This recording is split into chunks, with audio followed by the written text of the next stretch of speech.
my friends, it's Delores here again. Thank you for joining me on another episode of the Creative Juggle Joy. Today's a solo one, and I'm recording it while everything from my latest course launch, the Mastering Surface Pattern Design in Affinity Designer class, is still very fresh in my mind. You might have heard the behind-the-scenes chat that I had with Kaylee on episode 46, but this one's just me and reflecting out loud with you, heart to heart, I'd say. I have another one that I've recorded that talks about the specifics of recording and creating all the content that I have in my school and on Skillshare, but this one is a little bit more personal because even though everything might look polished from the outside, kind of. I know there's been a few glitches, but it takes decades of twists and turns to get to this point and a whole lot of learning things the hard way.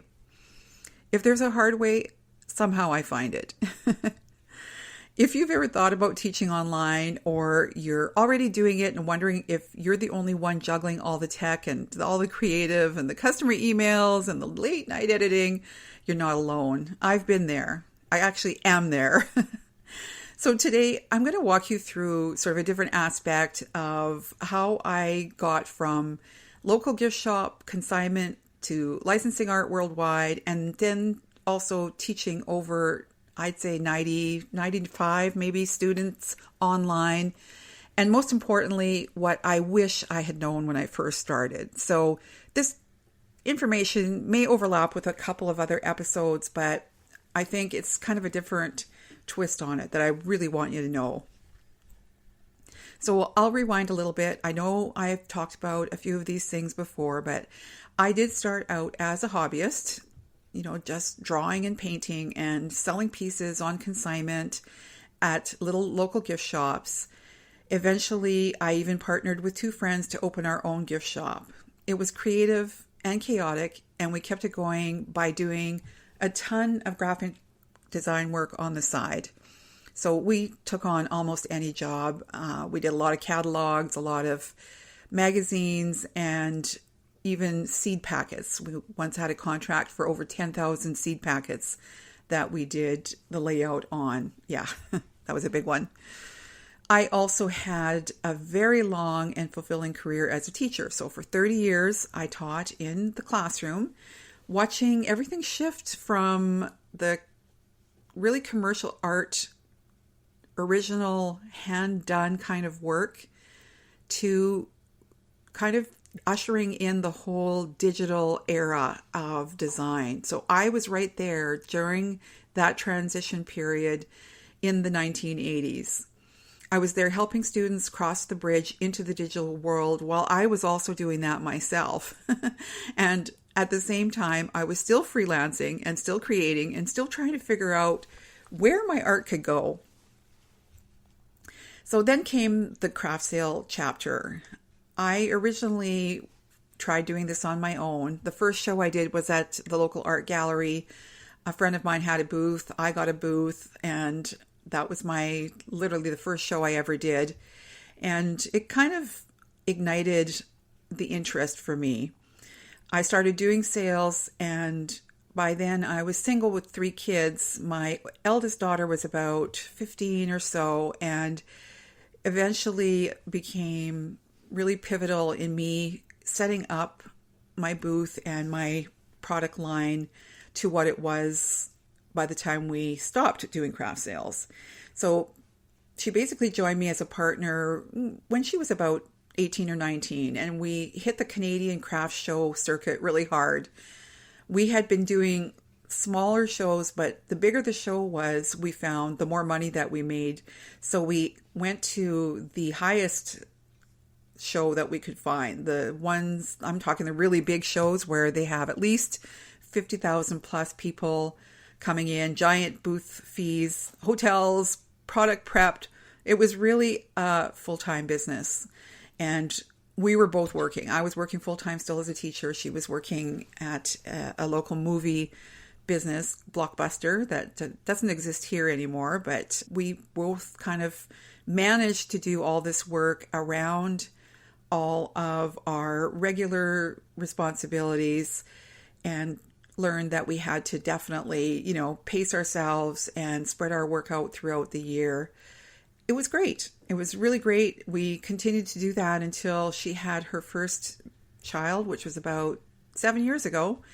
And we have now stopped doing that. But what was really cool about that phase was that for me, it eventually led to selling wholesale. So we decided to do a couple of wholesale gift shows where we were able to sell to gift shops, and we got lots of pretty good contracts. It wasn't huge sales, but it was spread out throughout the year. It was often when we weren't doing the retail craft shows ourselves. So there was always that little bit of money coming in from the gift shops. And really, that was one of the things that led to my very first art licensing deal. And here's where it feels like a storybook moment. I did a teeny tiny craft show one day at a car show that was, huge, but the craft show part of it was not the draw. There was a car show going on. That's where all the people were. We had hardly anybody coming in to the arena where a bunch of us crafters had set up our booths. And I really barely made any money. But the owners of Hallmark stores, and I've told this story so many times, I hate repeating myself, but the owner of 3 local Hallmark stores walked in, a husband and wife team. They stayed for a while and really took a good look at my work. We had a nice long chat. They laughed, they cried, and they left me with a huge opportunity. So that meeting led to, first of all, getting really large order. I think the very first order from them was a $1,200 order. And then I got 2 other orders for, I think, $800 and another one for about the same. But what was really amazing about it is it led to a 5-year art licensing contract with their gift manufacturer. And my work ended up not only in the Hallmark stores that they owned, but in shops all across Canada, all through the US, in Australia, and in Europe. Unbelievable. Like, wow, what an opportunity. I, at that point, had never even really heard about art licensing. So it was a huge learning experience for me. It was a really huge deal. And I was able to produce some of the best work that I've ever done, at least at that time. I look back at it now and I think, oh gosh, I could have done so much better. But, that was a look that was around at that time, and that's what I was doing. And it really got me the full understanding of what art licensing was about. Sounds magical, right? Like, just sounds like a dream come true. And it definitely was. But it was also a lot of hard work behind the scenes, because I was still raising those 3 daughters, still teaching full time, still doing craft shows, and obviously still learning. So another thing that happened was at the end of my teaching career, I had that art licensing going, and I decided to retire because my husband was sick with cancer. And I kind of went for a little bit without doing a lot of additional sort of freelance work. And I kind of found that I missed teaching, and I did a lot of my own learning at that time. So I had found Skillshare, and I'd taken many classes there myself. I actually really love the platform and the community, and learned from so many different teachers, really started to understand the whole, what you'd call the teaching business, online teaching business. And at one point just thought to myself, why am I not teaching here? Like, why not do this? So I jumped in. And once I jump into something, I push myself pretty hard. So I set a really strict pace. I wanted to really build up my list of classes quickly. So I did a class a week for several months. I recorded, I edited, and I uploaded consistently. And little by little, I built a really good audience. I think I have 127 classes or something on Skillshare. And at first I was doing all Photoshop and Illustrator. And then Procreate came into the picture and I started having fun doing projects with Procreate. And when I switched over to teaching on Procreate, my numbers went crazy. Like my Procreate classes were filled with 10 times more people. So I knew immediately this was the way to go and kind of started switching over to teaching mostly Procreate classes. Eventually, the same thing kind of happened with Affinity Designer. And again, I saw my numbers were way higher in Procreate and Affinity Designer classes than they were for the Adobe classes. And who knows why? I mean, it's possible it's just because there were already well-established teachers in those two subjects. I don't know. But for me, the money was definitely in the Procreate and Affinity Designer classes. So I really started to focus on them. And that's why there's so many more of those classes on Skillshare of mine than there are of Photoshop and Illustrator. So over time, my classes have reached now over 85,000 students. And between that and my school, I'm sure I've easily taught over 90,000 students, if you include the students I've taught also in high school. So while Skillshare was an incredible stepping stone, and it was one of the ways that I established my own membership, because I definitely had fans and people who loved to learn from me, I found that things really changed directly after the pandemic.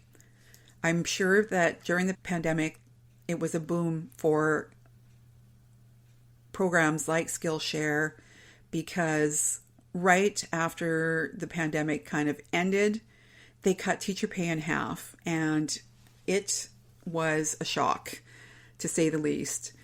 So a few of us teachers, myself included, started to imagine something different, and that was having our own platforms, having our own schools, and having our own memberships where we could fully shape and grow and not be at the mercy of, places like Skillshare who could just randomly cut your wages in half.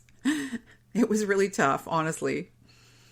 So now I teach through my own site membership, and that has been a rewarding move. I get to connect way more directly with my students and offer more flexible resources.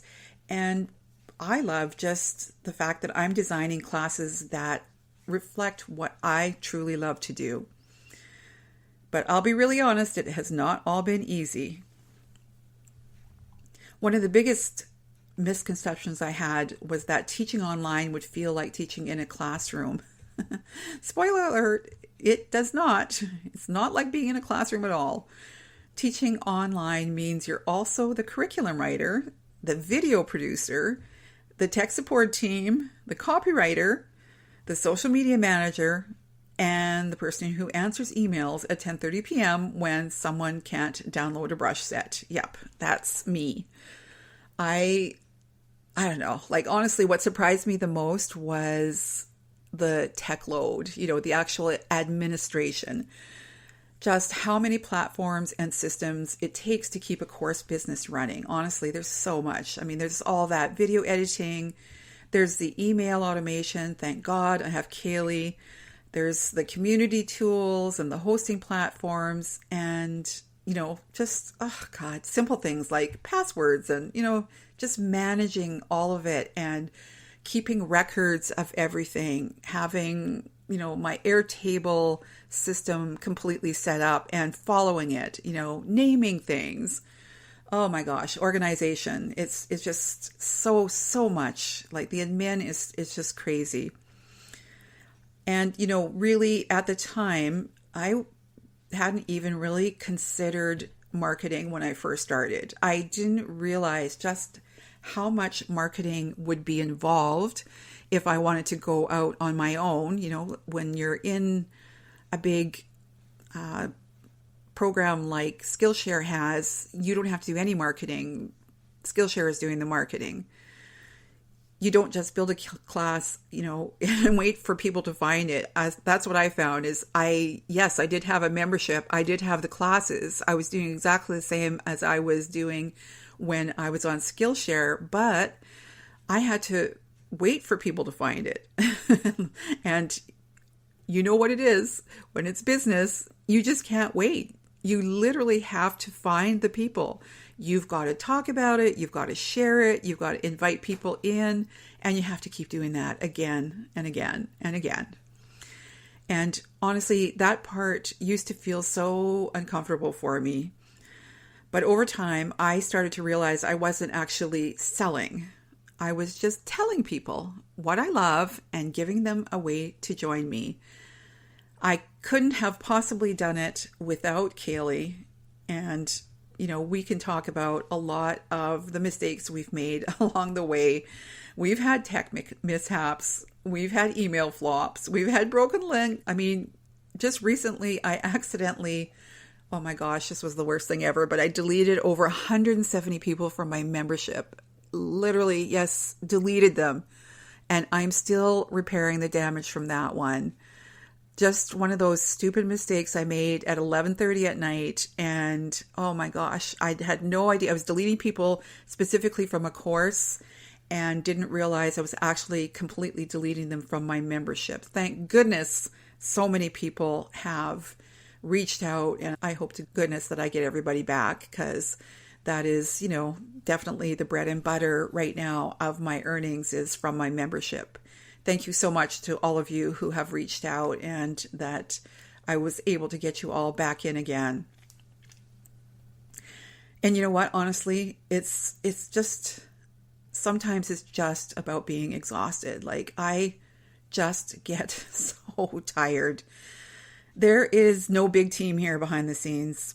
I have amazing help, especially from Kaylee, who's been an absolute lifesaver. And I've got a couple of others that I've hired that I absolutely adore. Lindy, my community manager, she still has to do a lot of stuff, but oh my gosh, I still wear a lot of the hats.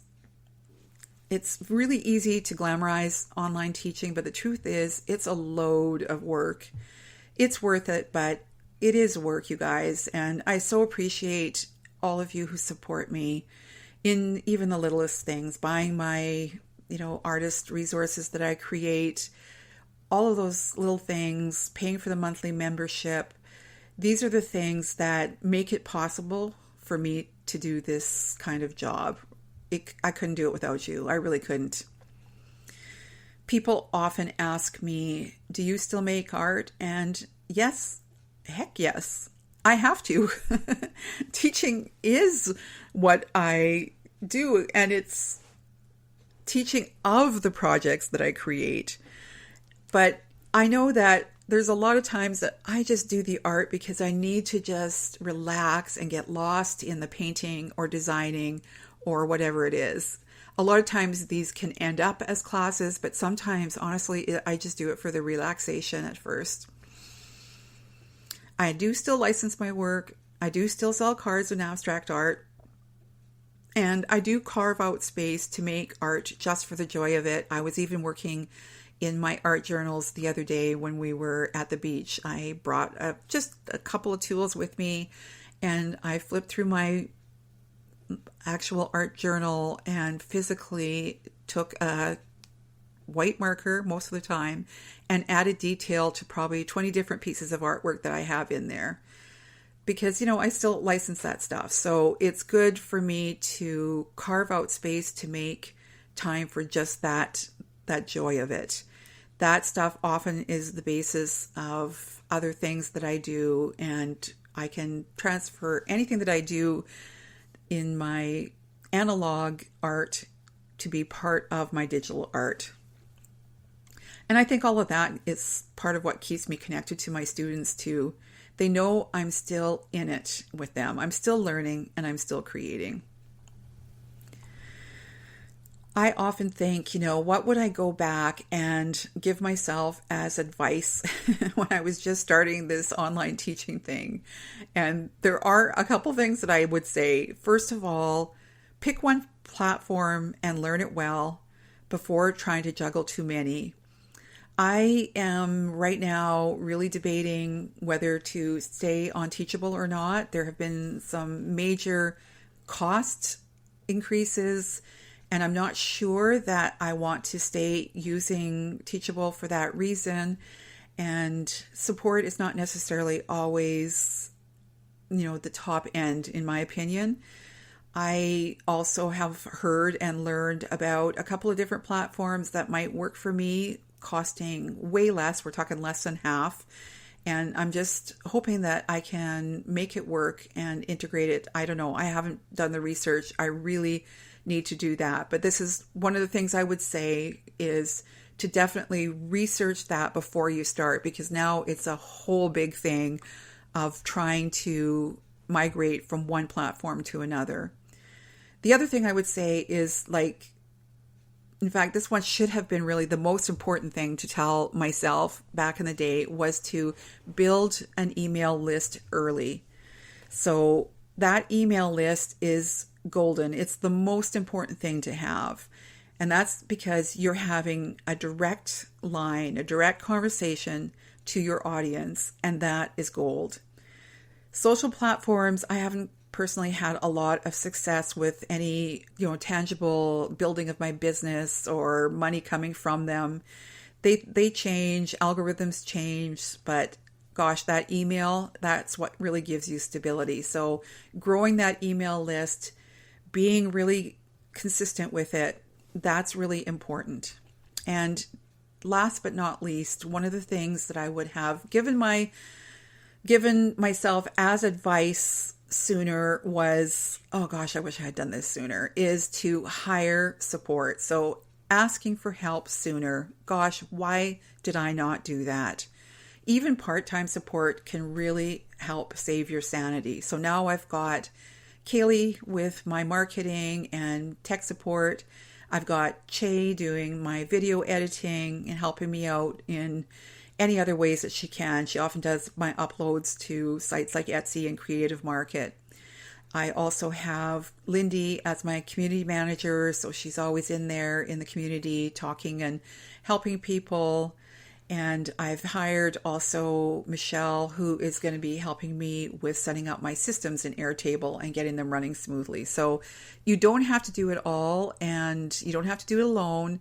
And it's really helpful to have other people there as soundboards and helping you with some of those things that you could pass on and in a way save yourself money, because that lets you do more of the things that really make you money.